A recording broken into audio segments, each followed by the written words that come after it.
So first of all, thank you to Marcella for tagging me in the star ratings tag. I love doing tags. They're so fun. I'm interviewing myself. Why not? Let's hop right into it. How often do I DNF books and what makes me DNF? I don't DNF super often. I'd say maybe like 5 books a year, 5 to 10 books a year. That might be more often than most do. I usually just try to push through if I'm not enjoying a book because I like to be able to articulate what I am not liking about it, and that helps me better field books I do like, or know which books to sort of steer away from and which books to steer towards, because there's so many good books out there. But one of the hardest things as a reader is figuring out how to find the book you're currently in the mood for. And I really do find that reading books that I don't necessarily like and finishing them has been helpful. Also, there are multiple books that are among my favorites that I didn't like the first 50 pages of, or I didn't even like the first half of, but the journey was worth it, and then I really, really liked the book. So it really pains me to DNF. What makes me DNF is usually the style of writing itself, or if I just find that I'm not picking up the book.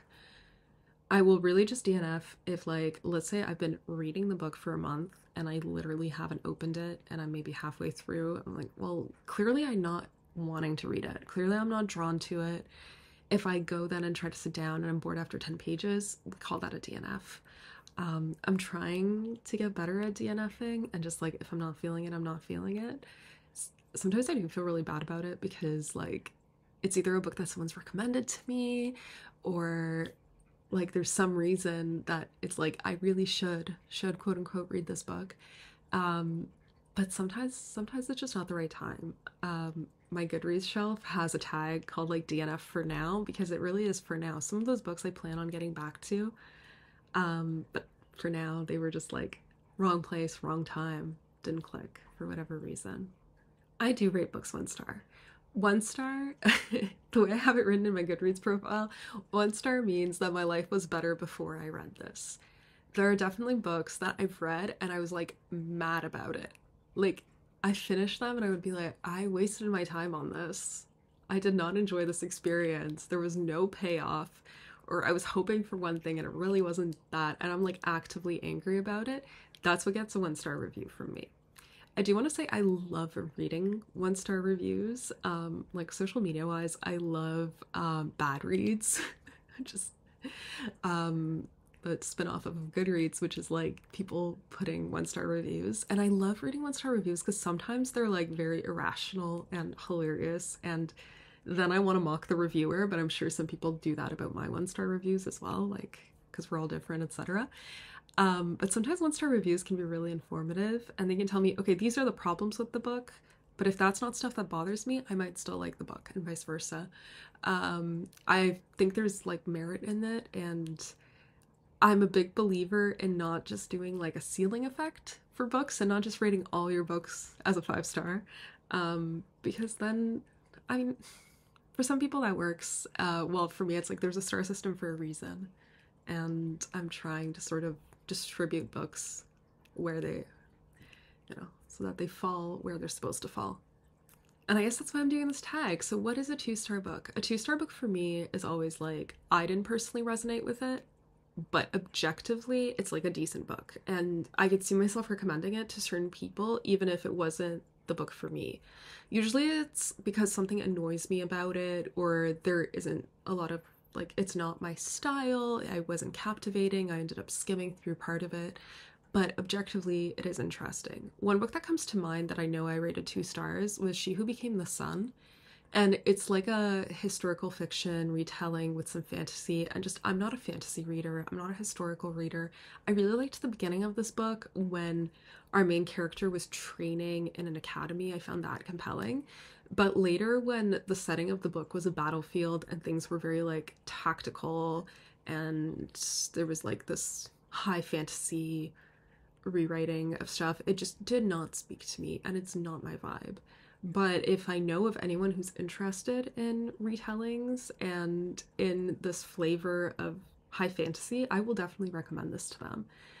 And that's just the case of a lot of the books that I rate 2 stars. I find myself rating some classics 2 stars if they don't resonate with me personally, because they're well written, and I'm sure there are people who like them. They're just not for me.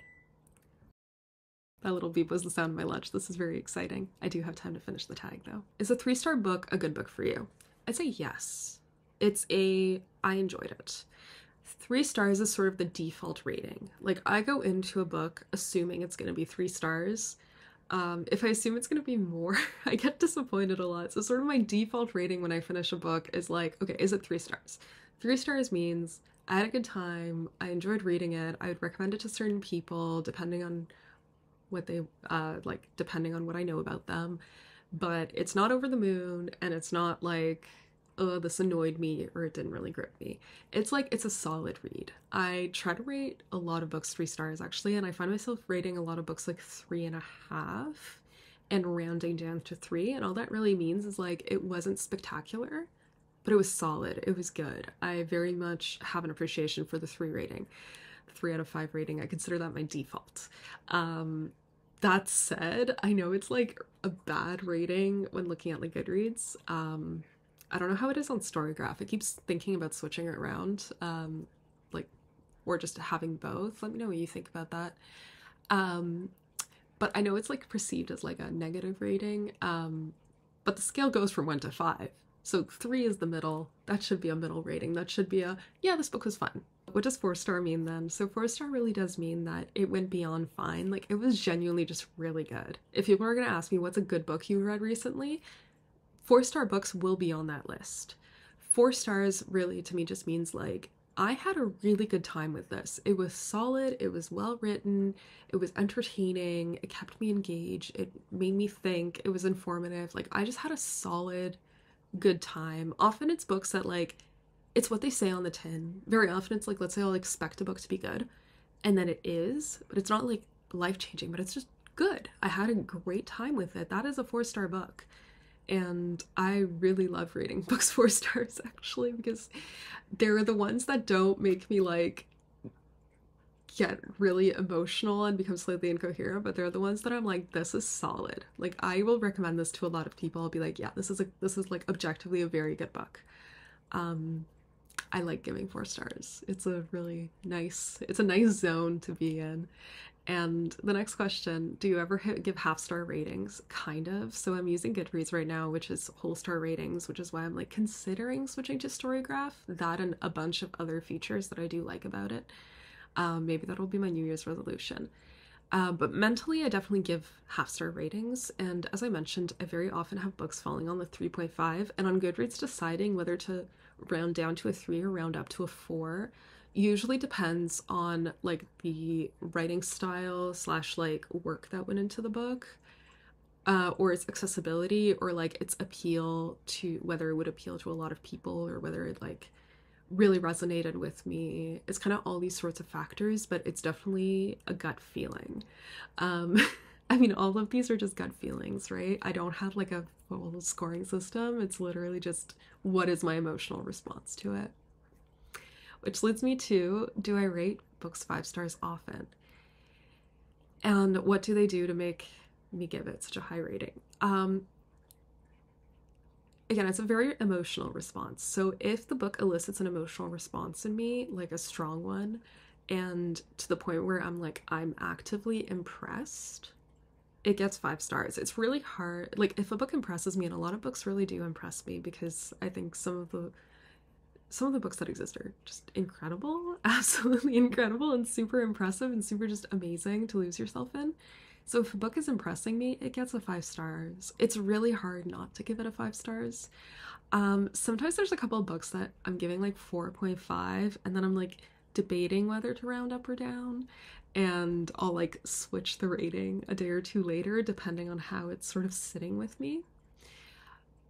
But what makes a 5-star book? Sometimes something feels like it was written just for me. It's like exactly the themes I'm interested in, it's exactly the topics I'm interested in. Maybe there's a character I really related to.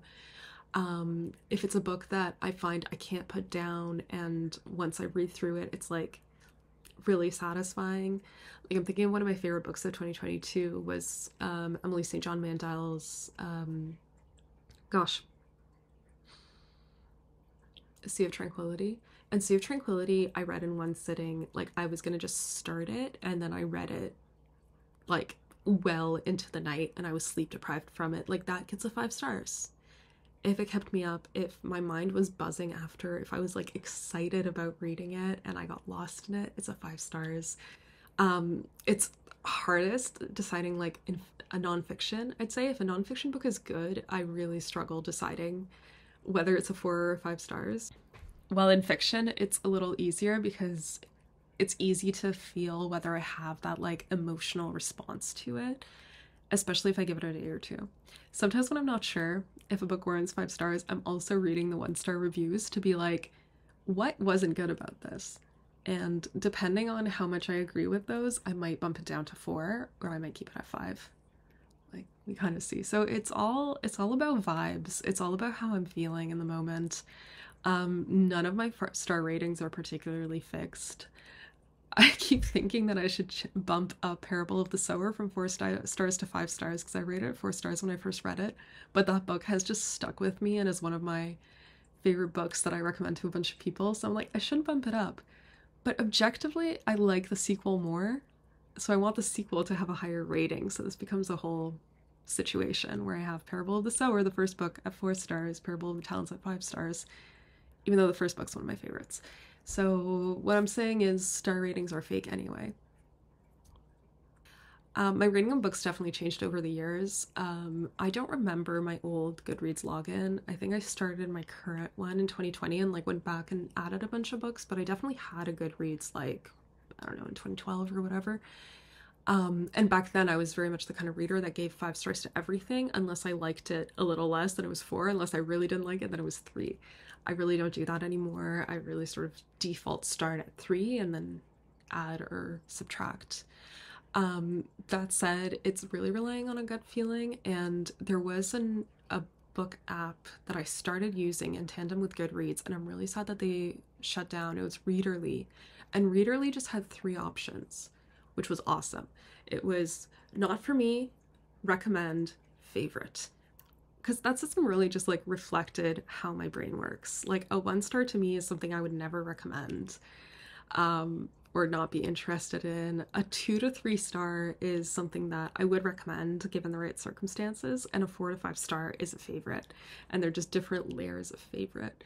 But again, this kind of like changes depending even on my mood or depending on like how the book's themes are currently interacting with like the world around me, the ideas I'm currently interested in, and my life and whatnot. Where do I record the ratings of my books? I'm currently mostly doing Goodreads. I have mentioned already, I'm thinking about adding on storygraph. We'll see. Otherwise, I'm recording it right here on BookTube for you all to find out about the books I loved and the books I hated and everything in between. I have like a Notion tracker, but it's not complete. So I'd say really the main catalog I'm using is Goodreads.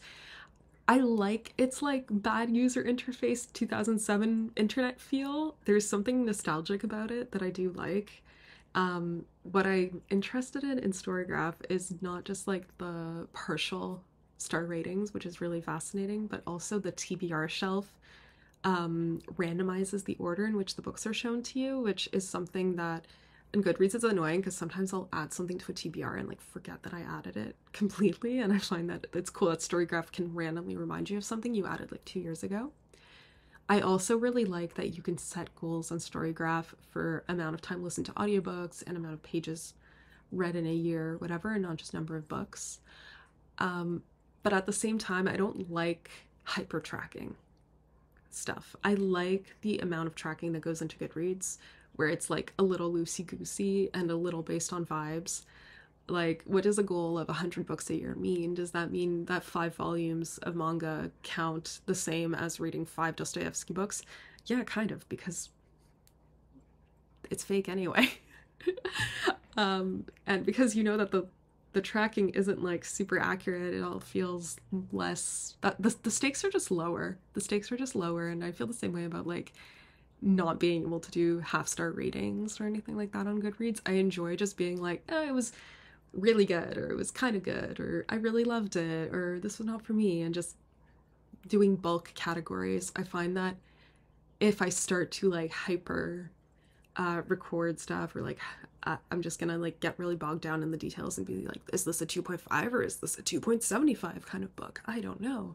Should I be reading 100 pages a day or 90 pages a day? I don't know. But that's just like me exploring my own neuroses. Thanks again for the tag, Marcella. I really appreciate it. I'm really curious about all of you. Does anyone else do like a default of 3 and then go up or down? Or are you mostly like a 5-star and then retract points if you don't like the book kind of reader? Or are you doing something different? Are you a Goodreads person or a storygraph person or something else? Or are you a writing it down in your personal notebook by hand person? I did that for a while in my bullet journal. It was great.